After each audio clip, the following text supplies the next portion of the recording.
KPU Muba akan melakukan pemungutan suara ulang atas temuan dari Panwascam Sekayu adanya warga mencoblos surat suara di 2 TPS.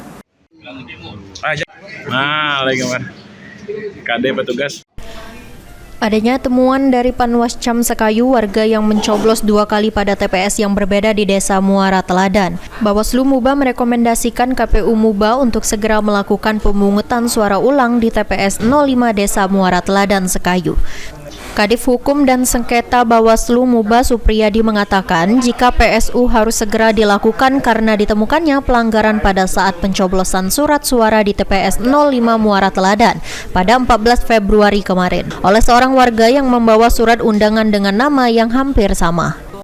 Untuk PSU itu hanya di TPS 05 karena yang bermasalah itu di TPS 05, sedangkan di TPS 014 itu pemilih atas nama Reza Pahlevi tersebut memang benar terdaftar di TPS 014 dan dia memilih kedua kalinya di TPS 05, jadi yang bermasalah di TPS 05.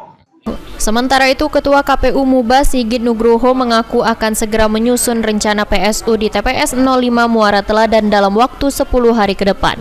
Saat ini masih berkoordinasi dengan KPU Provinsi untuk persiapan PSU. Di Desa Muara Teladan, TPS 5, kita akan persiapkan karena kita sudah memiliki surat suara untuk khusus PSU. Tetapi ada beberapa jenis surat suara PSU yang harus kita ambil ke provinsi. Selain itu dari pihak sekretariat juga akan mempersiapkan logistik yang akan dipersiapkan ke PSU.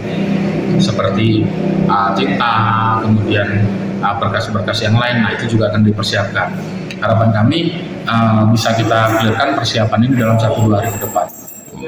Selain itu, KPU juga akan melakukan sosialisasi ulang kepada warga TPS 05 untuk bisa mencoblos ulang surat suara. Ruzi Iskandar, PAL TV.